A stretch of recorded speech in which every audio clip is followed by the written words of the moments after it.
Artificial intelligence दुनिया बदल रहा है। अभी तक जिन एप्लीकेशंस पर घंटों लगाकर रियलिस्टिक इमेजेस बनती थी, अब वो सेकंड्स में हो रहा है। और अगर आप चाहें तो अपनी फोटोज को बॉर्डर्स के बाहर भी एक्सपैंड कर सकते हैं।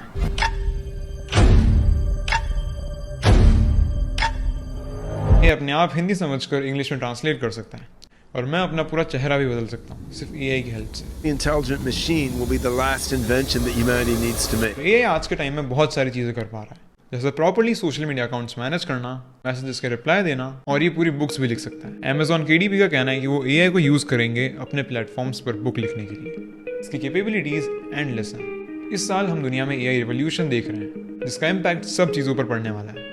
जॉब सिस्टम बदलने वाला है, स्कूलिंग सिस्टम बदलने वाला है, और इसका इम्पैक्ट पॉलिटिक्स में भी दिखने वाला है। अब एआई का डेवलपमेंट 6-7 साल पहले से ही हो रहा था, पर लोगों ने इसे नोटिस 30 नवंबर 2022 चैट जीपीटी के लॉन्च के बाद किया। GPT, which stands for Generative Pre-trained Transformer. a robot you can talk to. that you can log on to and have a conversation. Chat GPT की सबसे बढ़िया बात ये थी कि इंसानों के बात करने के तरीके को समझता है, और इसका इंटरफेस जो हम सब यूज कर सकते हैं, चैट जीपीटी को OpenAI नाम की एक अमेरिकन कंपनी ने बनाया है, और इसकी पॉपुलैरिटी इतनी बड़ी कि इसने 1 मिलियन यूजर्स सिर्फ 5 दिन में अचीव कर लिए। इसका रीज़न बहुत ही सिंपल है।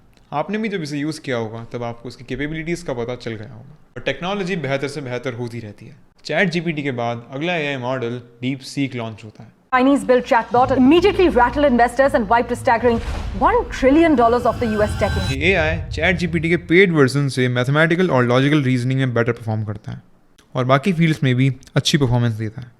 इसे एक चाइनीज रिसर्च लैब ने 20 जनवरी 2025 को लॉन्च किया था, और इसी के साथ उन्होंने अपना रिसर्च पेपर भी पब्लिश किया, जिसमें उन्होंने ये कहा कि ये एआई मॉडल दुनिया के सबसे एडवांस चैटबॉट्स को भी पीछे छोड़ देता है। यानी कि OpenAI का चैट जीपीटी O1, मेटा का लामा और गूगल का जेमिनी एडवांस्ड सबको एक ही बार में आउट परफॉर्म कर देता है। डीप सीक इन सभी से परफॉर्मेंस में बेटर है, ज़्यादा एफिशिएंट है, और इसे बनाने में सबसे कम टाइम और कॉस्ट लगा है। बट सबसे बेस्ट पार्ट ये है कि ये हम सभी के लिए टोटली फ्री है, जहाँ पर OpenAI अपने प्रो वर्जन को यूज़ करने के लिए $200 पर मंथ चार्ज करता है, और इसे ट्रेन करने की कॉस्ट सिर्फ $5.6 मिलियन बताई जा रही है। जहाँ की अमेरिकन कंपनीज जैसे कि OpenAI, मेटा और गूगल बिलियंस ऑफ डॉलर्स खर्च कर रहे हैं अपने एआई मॉडल्स को बनाने के लिए, और कुछ ही दिनों में एप्लीकेशन प्ले स्टोर और ऐप स्टोर की नंबर 1 मोस्ट डाउनलोडेड एप्लीकेशन बन जाती है, और 27 जनवरी तक यूएस मार्केट्स में तहलका मच जाता है। डीप सी के आने से पहले एनवीडिया की वैल्यूएशन $3.5 ट्रिलियन थी, और डीप सी के लॉन्च के बाद ये एक ही दिन में $2.9 ट्रिलियन हो गई। ये आज तक की हिस्ट्री में एक कंपनी के लिए सबसे बड़ा फॉल था। यूएस मार्केट्स का बेंचमार्क नैस्डैक 3% तक गिर जाता है, और इसी तरह से नए नए एआई टूल्स आ रहे हैं, और अगर आप इन्हें अडेप्ट नहीं करोगे you will be left behind.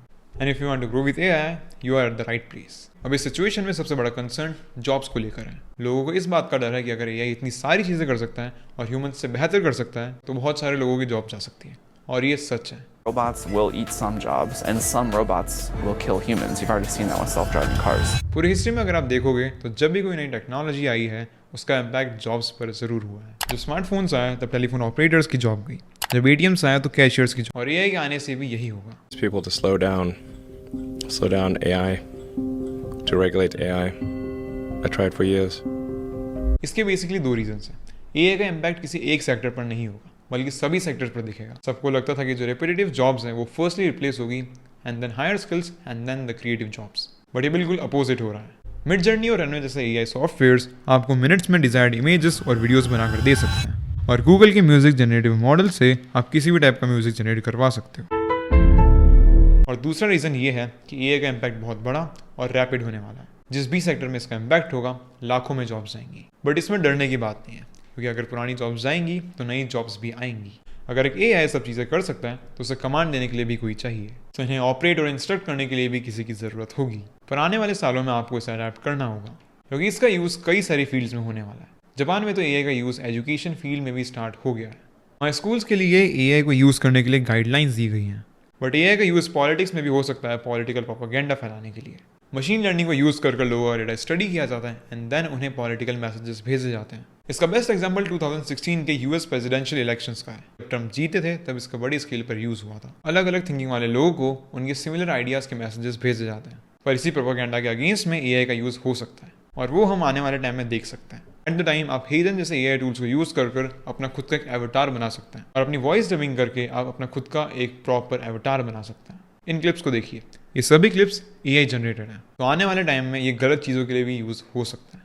अब कई सारी AI जनरेटेड इमेजेस को तो आप पहचान सकते हैं, जैसे कि इस इमेज को देखिए, यहाँ पर इस इंसान का हाथ उस लेडी के अंदर से आ रहा है, तो ये तो आइडेंटिफाई हो सकती है। लेकिन इस इमेज को देखिए, कोई भी नॉर्मल आदमी ये नहीं बता सकता कि ये इमेज AI जनरेटेड है।